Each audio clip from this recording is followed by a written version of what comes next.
Welcome to the Land a House Build a Workshop series. Now this series won't be back to back like the modular home series was, so you'll be able to enjoy more content in between these videos. I would like to say a big thank you to everyone that gave great input for the planning stage video that I posted. Had a lot of good feedback. Many people said do a concrete slab foundation, and I think that's a little bit out of my price range at the moment, so I'm still going to stick with the concrete pillar idea, but it was unanimous that using concrete tubes was overkill. So those are out. Thank you for that good information. So the plan is dig out this hill and put in the wall, and there were lots of good comments on the wall that you absolutely must have the foundation, the slab for that. So definitely going to be putting that in. Not to backfill with dirt, but to use various sizes of rock and gravel along that wall for better drainage. And so be doing all of that. Now for the pillar idea, most people said if you're not going to do the slab, then to dig about 1.5 feet deep and put your concrete base in that. And then once that comes up, then put your concrete block and a paver stone on top of that to get your foundation. So should be fairly inexpensive to do all that, just a lot of labor. So in today's video, I'm going to be starting on this hill, digging back with shovel and mattock and getting it down as close to level as I can. And hopefully we won't hit any of those famous North Carolina rocks. So let's get started. When I dig this hill back, I'm going to be using the dirt in a couple places. The past couple of weeks we've had 3 to 4 inches of rain, and the septic tank has had some settling, which I kind of figured was going to happen. Now you can see it actually right down in there. See the actual tank. So it's dropped a foot, I'd say. So I'm going to be using some of this dirt here to fill back in this. And I'm going to have to make a drainage ditch along the outside over here, other side of the tank, and put some rock on top to get it down the hill, or this will continue to wash out here. Let's see how easy it is to dig through this red clay dirt. I'm hoping it won't take me too long.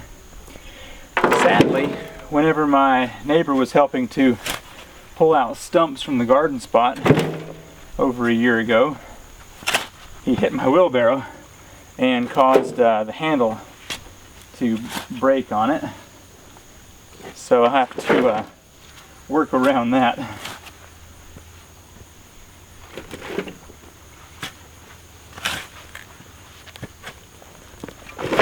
So far the topsoil moves fairly easily. If it'll keep this up, we'll be all right.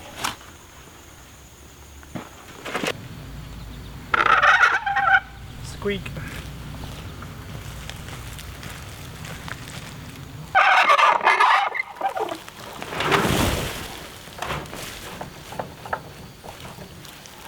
I just remembered that whenever they were putting in the gutter downspouts, they had cut off this long section of black pipe here. What a perfect opportunity to use this as a drain over the septic tank here. So I think what I'm going to do is just put this up here where this water runs off the hill, and that way I can fill the dirt all around it, put some rocks here, so when the water comes down this little spot, go into the pipe, over the septic tank, and down the hill. So I think I'm going to get this buried in here real quick. So this flag represents the other side of the septic tank, more or less. So, I mean, if we ever have to do repair work for the septic, it's no big deal if this gets messed up or torn up or whatever, but So I'm going to plop this here and then start putting dirt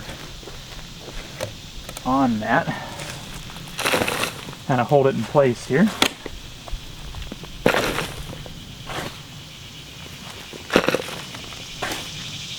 Much better idea than just having a bunch of rocks on top of the septic tank. Might as well use this pipe if I've got it.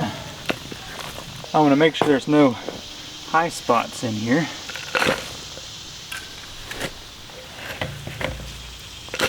Well, that concludes the work for day one. Got a couple feet down here in this backside, and progress is being made. So I'll come back out in about 2 days and keep working. Well, I didn't work for about 2 days, and once again we had a torrential downpour. I've not seen this much rain in this area in the 18 years we've lived here. It seems like every day at about 3 o'clock it rains an inch. So let me show you what's happened in this last rain that caused some more erosion down here. Now I kind of expected this to happen because I watched them fill the septic tank up, or put the backfill on it. Look at that. I'd say that's 1.5 feet, 2 foot deep down there. So when they put the dirt back on the septic tank, it wasn't pushed in here very well along the edges. So you can see the crack there, down here, and then as well on this side, and then over here. It's all cracking and just settling down. So and you can see the water was coming down here and going off that way.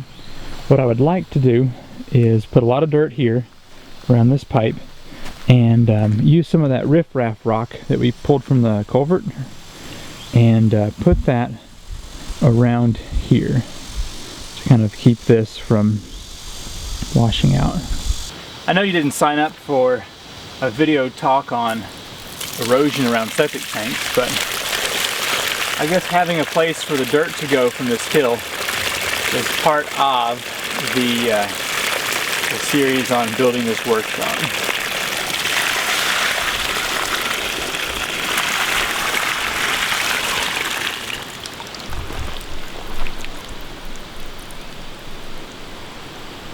So I'd like this water to meet back up with the other gutter line here.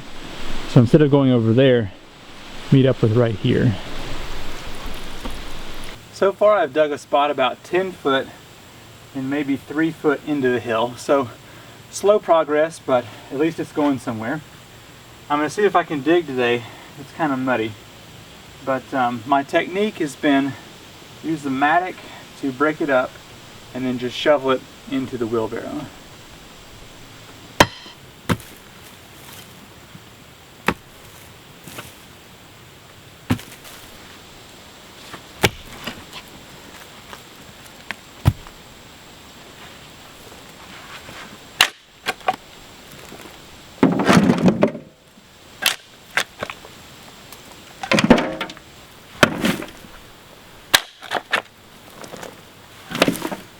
Fast forward about a week and a half, and I have finished a lot of the digging. I think I have somewhere around 20 wheelbarrow loads or less before this is done. So let me show you what I've completed so far. These stones right here are approximately 5 feet from the edge of the house, and then I went up 17 feet to this flag over here, and that is the point that I am stopping at. So the wall will be along this string line here. We'll start just on this side, of course. And we've had about 7 days of rain in the past 14 days, so it's been a little difficult to dig. But as you can see, I have dug out a bit more. It cuts in here, and then I'm probably gonna cut the wall in some and then come in this way. So this is actually 22 feet from here to there. Now let me talk to you about why it's 22 feet. Ashley and I went to visit her grandpa, and he said he watched my desk build for Ashley and loved it. And he is actually quite the woodworker and has a very nice shop.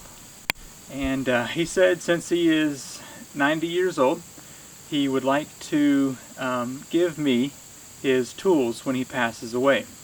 And so he and I were talking about wood shop dimensions, and he said that the shop I was intending on building was going to be much too small to house the tools he's going to give. So the new plan is to make this building 14 by 20, and I think that's about as big as I can get here on the property that I've got for this. So that's the new plan.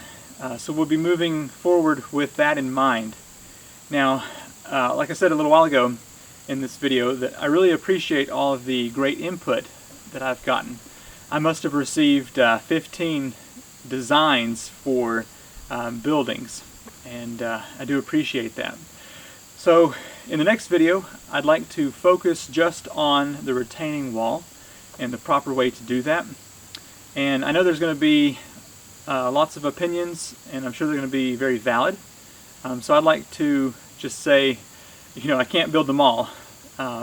Just pick and choose what seems to work the best for this wall. So I'm going to post a video on that, kind of with some ideas that I have, and we'll go from there. So if you have ideas on roof pitch, let's hold off on those for a little while, since my memory's bad and I won't be able to remember what you've said 30, 40 videos from now. So thank you for watching, and look forward to hearing your responses on this retaining wall.